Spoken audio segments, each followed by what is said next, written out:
Hello, good morning, जोहार। आज तारीख है 31 मार्च, दिन है रविवार। समय हो चला है झारखंड की खबरों को जानने का, लेकिन उससे पहले अभी तक आपने चैनल को सब्सक्राइब नहीं किया तो चैनल को सब्सक्राइब कर लीजिए, वीडियो को एक लाइक कर दीजिए और खबर को पूरा देखिएगा। चलिए जानते हैं झारखंड की प्रमुख बड़ी खबरों को। झारखंड सहायक आचार्य के लिए जल्द करे आवेदन, खत्म होने को है तारीख। झारखंड में 26,000 सहायक आचार्य की नियुक्ति प्रक्रिया जारी है। इच्छुक कैंडिडेट 6 अप्रैल तक राज्य कर्मचारी चयन आयोग की वेबसाइट पर जाकर आवेदन कर सकते हैं। वहीं अभ्यर्थी 8 अप्रैल की मध्यरात्रि तक आवेदन कर सकेंगे। यह नियुक्ति प्रारंभिक विद्यालय सहायक आचार्य संवर्ग 2024 के संशोधन नियमावली के अनुसार होगी। झारखंड कर्मचारी चयन आयोग द्वारा जारी अधिसूचना के आधार पर अभ्यर्थी 10 अप्रैल की मध्यरात्रि तक फोटो व हस्ताक्षर अपलोड कर सकेंगे। समर्पित ऑनलाइन आवेदन में संशोधन 11 से 12 अप्रैल की मध्यरात्रि तक हो सकेगा। आवेदन करने वाले अभ्यर्थियों को 12वीं और स्नातक की परीक्षा 50% अंकों के साथ उत्तीर्ण करना जरूरी है। साथ ही साथ उनके बीएड की डिग्री या फिर 2 साल का डीएलएड होना भी आवश्यक होगा। अरविंद केजरीवाल की पत्नी सुनीता से मिली कल्पना सोरेन, जाना एक दूसरे का हाल। दिल्ली के सीएम अरविंद केजरीवाल की गिरफ्तारी के बाद देश की सियासत गर्म है। इंडिया गठबंधन के लोग ईडी की इस कार्रवाई पर भाजपा पर निशाना साध रहे हैं। इस बीच झारखंड के पूर्व सीएम हेमंत सोरेन की पत्नी कल्पना सोरेन ने अरविंद केजरीवाल की पत्नी सुनीता केजरीवाल से शनिवार को दिल्ली में मुलाकात की। वीडियो में कल्पना सोरेन सुनीता केजरीवाल से गले मिलकर हाल समाचार लेती नजर आ रही हैं। मुलाकात के बाद कल्पना सोरेन ने मीडिया से बातचीत की। उन्होंने कहा कि झारखंड में 2 माह पहले क्या था यह सब ने देखा, यही चीज वर्तमान समय में दिल्ली में हो रहा है। अरविंद केजरीवाल को भी मेरे पति हेमंत सोरेन की तरह जेल में डाला गया। कल्पना सोरेन आगे कहती है कि मैं आज सुनीता केजरीवाल से मुलाकात की और एक दूसरे का हाल समाचार जाना। हम इसके खिलाफ लड़ेंगे। कल्पना ने अपने आगे कार्यक्रम के बारे में बात की। उन्होंने कहा कि मैं कांग्रेस की चेयरपर्सन सोनिया गांधी से मुलाकात कर उन्हें झारखंड के वर्तमान हालात से भी रूबरू कराऊंगी। इसके साथ ही मैं इंडिया गठबंधन द्वारा आयोजित होने वाली रैली में भी भाग लूंगी। 5,000 से ज्यादा हुआ बिल तो कट जाएगा कनेक्शन, विभाग की ओर से चलाया जा रहा स्पेशल अभियान। झारखंड के लातेहार में बिजली बिल बकायेदारों को जागरूक करने के लिए विद्युत विभाग के कर्मचारियों द्वारा अभियान चलाया जा रहा है। इसी कड़ी में विभागीय कर्मचारियों द्वारा शहर से सटे कल्च नगरी और आसपास के गांव टोलों में अभियान चलाया गया।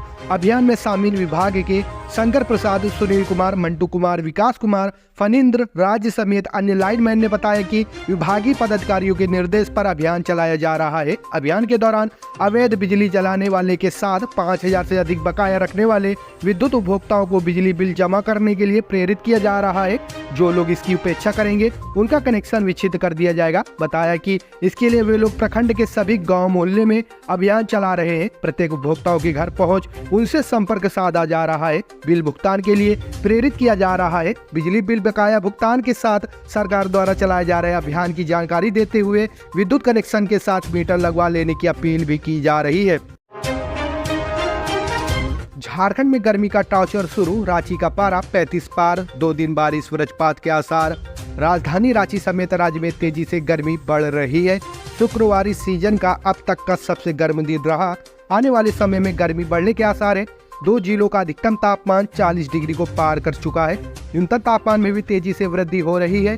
शनिवार को मेदिनीनगर का अधिकतम तापमान 40.2 डिग्री और जमशेदपुर का 40.1 डिग्री दर्ज किया गया, जबकि जमशेदपुर का न्यूनतम तापमान 23.4 डिग्री दर्ज किया गया। वहीं राजधानी का अधिकतम तापमान 35.5 और न्यूनतम तापमान 20.4 डिग्री सेल्सियस रहा। पिछले 24 घंटे के दौरान अधिकतम तापमान में 1 से 2 डिग्री की वृद्धि हुई है।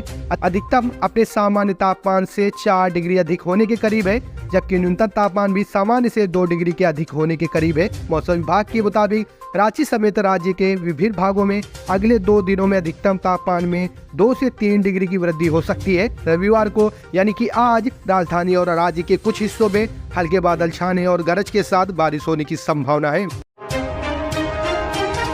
झारखंड के निजी स्कूलों की मनमानी, 4,000 में मिल रही नर्सरी की किताबें, 8वीं की तो 8,000 के पार।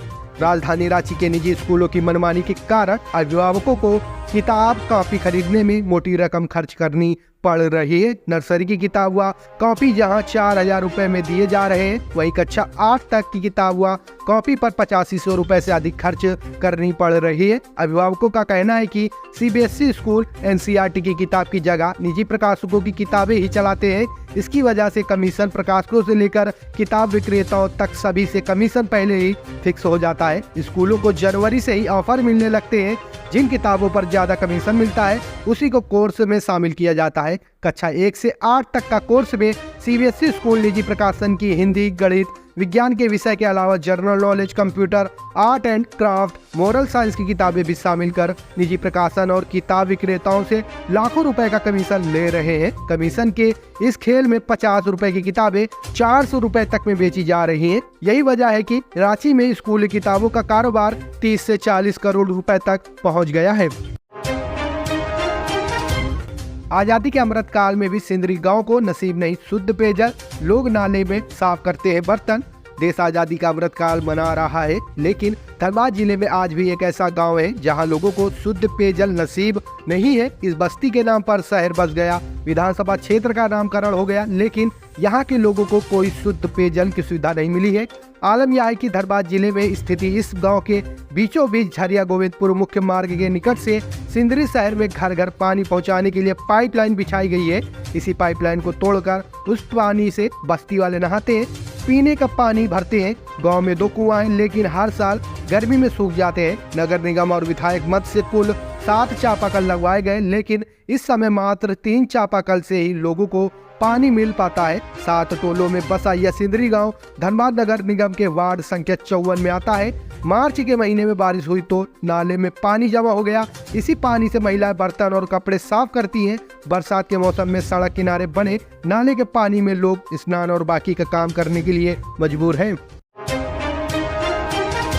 चुनाव ड्यूटी से बचने के लिए कई कर्मचारी बना रहे बहाना। कोई कह रहा पैर टूटा है तो किसी को आया बुखार। लोकसभा चुनाव को लेकर सरकारी कर्मचारियों व पदाधिकारियों की विभिन्न चुनावी कार्य के लिए लगभग 13,300 कर्मचारियों की ड्यूटी लगाई गई है। ड्यूटी लगते ही अधिकतर मतदान पदाधिकारियों की बीमारियां बाहर आने लगी हैं और वे अपनी पुरानी से लेकर आम बीमारियों का जिक्र करते हुए चुनावी ड्यूटी से मुक्ति पाना चाहते हैं। कई तो ऐसे हैं जो कमर दर्द, गर्दन दर्द, मधुमेह के कारण ही चुनाव कार्य से मुक्ति चाहते हैं। कुछ तो सिर पर बीमार होने का आवेदन दिया है, जिसमें कौन सी बीमारी का पता ही नहीं है। चुनावी ड्यूटी लगने के 1 सप्ताह में ही कर्मचारियों के करीब 500 से अधिक आवेदन आए। इसमें वे अपनी बीमारी की पीड़ा बताते हुए आराम करना चाहते हैं, जबकि इनमें से अधिकतर कर्मचारी अभी भी सरकारी ड्यूटी कर रहे हैं, लेकिन चुनाव कार्य में अधिक भागदौड़ की बात कर रहे हैं, जिसमें उनकी बीमारी बाधक बन रही है। बड़ी संख्या में आवेदन मिलने के बाद जिला निर्वाचन पदाधिकारी सह उपायुक्त राहुल कुमार सिन्हा ने इन सभी आवेदकों की मेडिकल जांच कराने के निर्देश दिए हैं, ताकि बीमारियों की सच्चाई के बारे में पता चल सके। बदमाशों के हौसले बुलंद, रंगदारी नहीं देने पर कारोबारी की पत्नी की गोली मारकर हत्या। शहर के इतिहास में पहली बार ऐसा हुआ है जब रंगदारी नहीं देने पर अपराधियों ने व्यवसायी रवि अग्रवाल की पत्नी ज्योति अग्रवाल के सिर में गोली मार दी। घटना उस समय हुई जब रवि अपनी पत्नी व 2 बेटे रियान व रिधान के साथ भिलाई पहाड़ी स्थित मिनी पंजाब होटल से खाना खाकर कार से मरीन ड्राइव स्थित आस्था हाईटेक सिटी स्थित अपने घर लौट रहे थे। घटना रात लगभग 10 बजे सरायकेला खरसावां जिले के चांडिल थाना क्षेत्र कांदड़बेड़ा स्थित 10th माइलस्टोन के समीप की है। रवि अग्रवाल अपने परिवार के साथ लौट रहे थे, तभी पत्नी कुछ असहज महसूस कर रही थी। रवि ने कार रोकी, इसी दौरान पीछा कर रहे अपराधियों ने पत्नी को गोली मार दी। घटना के बाद ज्योति को TMH ले जाया गया, जहां डॉक्टरों ने उन्हें मृत घोषित कर दिया। झारखंड के पूर्व CM और 4 अन्य के खिलाफ ED का आरोप पत्र। न्यायिक हिरासत में हेमंत सोरेन। प्रवर्तन निदेशालय ने शनिवार को रांची की विशेष PML अदालत में झारखंड के पूर्व CM हेमंत सोरेन और 4 अन्य के खिलाफ आरोप पत्र दायर किया। कोर्ट ने 21 मार्च को कथित भूमि घोटाले से जुड़े धन शोधन मामले में हेमंत सोरेन की न्यायिक हिरासत 4 अप्रैल तक बढ़ा दी थी। इससे पहले कोर्ट ने 15 फरवरी को सोरेन को 22 फरवरी तक न्यायिक हिरासत में भेज दिया था, जिसके बाद में 21 मार्च तक बढ़ा दिया गया था। मुख्यमंत्री पद से इस्तीफा देने के तुरंत बाद 31 जनवरी को ED की ओर से उनकी गिरफ्तारी के बाद हेमंत सोरेन को रांची के होटवार में बिरसा मुंडा केंद्रीय जेल में रखा गया है। राजनाथ सिंह की अध्यक्षता में बनी भाजपा की चुनाव घोषणा पत्र समिति में झारखंड से अर्जुन मुंडा भारतीय जनता पार्टी के लोकसभा चुनाव 2024 के लिए चुनाव घोषणा पत्र समिति का गठन किया है। रक्षा मंत्री राजनाथ सिंह की अध्यक्षता में बनी इस समिति में झारखंड से अर्जुन मुंडा को शामिल किया गया है। उन्हें इस कमेटी में बतौर सदस्य शामिल किया गया है। भाजपा के राष्ट्रीय महासचिव एवं मुख्यालय प्रभारी अरुण सिंह ने शनिवार को यह जानकारी दी। इस कमेटी में झारखंड से अर्जुन मुंडा एकमात्र सदस्य है। हालांकि उड़ीसा से 3 और बिहार से 2 सदस्य बनाए गए हैं। उत्तर प्रदेश से 5, राजस्थान से 3, महाराष्ट्र से 2, मध्य प्रदेश से 2, झारखंड, तमिलनाडु, अरुणाचल प्रदेश, गुजरात, आसाम, छत्तीसगढ़, कर्नाटक, दिल्ली, हरियाणा और केरल से एक व्यक्ति को कमेटी का सदस्य बनाया गया है। पुलिस की गिरफ्त में आया 5 लाख का इनामी नक्सली, छापेमारी में मिली सफलता। पुलिस अधीक्षक अंजनी अंजना को मिली गुप्त सूचना पर छापेमारी अभियान चलाकर गारू थाना क्षेत्र के मिर्चैया जंगल से माओवादी नक्सली कमांडर नागेश्वर भोक्ता उर्फ नेशनल गच्छू को गिरफ्तार कर जेल भेज दिया गया है। गिरफ्तार नक्सली बरियातू थाना क्षेत्र के जिरमत कोना गांव का रहने वाला है। गिरफ्तार नक्सली पर 5 लाख रुपए का इनाम घोषित था। शनिवार को लातेहार एसपी अंजनी अंजना ने प्रेस वार्ता कर दी है। बालू से लदे अवैध ट्रैक्टर पकड़ने गए सीओ पर जानलेवा हमला, मारपीट कर ट्रैक्टर छुड़ा ले गए खनन तस्कर। इचाक में शुक्रवार को अवैध बालू तस्करों के खिलाफ छापेमारी करने निकले सीओ रामजी प्रसाद गुप्ता इचाक व उनके साथ मौजूद चौकीदार पर तस्करों ने जानलेवा हमला कर दिया। इस दौरान 25 से 30 की संख्या में पहुंचे ग्रामीणों के साथ तस्करों ने जब्त किए गए अवैध बालू लदा ट्रैक्टर भी छुड़ा ले गए। घटना इचाक के बोधाबागी की है और सुबह करीब 7 से 8 बजे इसे अंजाम दिया गया।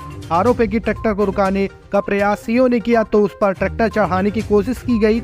जानलेवा हमला और मारपीट का आरोप औलंजा मुखिया सिकंदर कुमार मेहता, कुरहा मुखिया प्रतिनिधि के अलावा डेगना प्रसाद मेहता, रामदीप प्रसाद मेहता, कुरहा तिलेश्वर प्रसाद मेहता, पिता बालेश्वर मेहता सहित 20 अन्य पर है। इस बाबत इचाक थाने में आरोपितों के खिलाफ सीओ के आवेदन पर प्राथमिकी दर्ज की गई है। हमले में चौकीदार रोशन पासवान, मोहम्मद सलीम एवं भेकलाल पासवान को भी चोटें आई हैं। वहीं दूसरी ओर आरोपितों की ओर से कुरहा की सुकुन कुमारी पति संदीप कुमार ने भी इचाक थाने में आवेदन देकर सीओ पर जबरदस्ती करने और साड़ी फाड़ देने का आरोप लगाते हुए आवेदन दिया गया है। जिले के खनन पदाधिकारी अजीत कुमार ने बताया कि अवैध तस्करों का मनोबल बढ़ गया है। उपायुक्त ने सीओ व थाना प्रभारी को कार्रवाई के विशेष निर्देश भी दिया था। इन पर सख्ती से कार्रवाई होगी।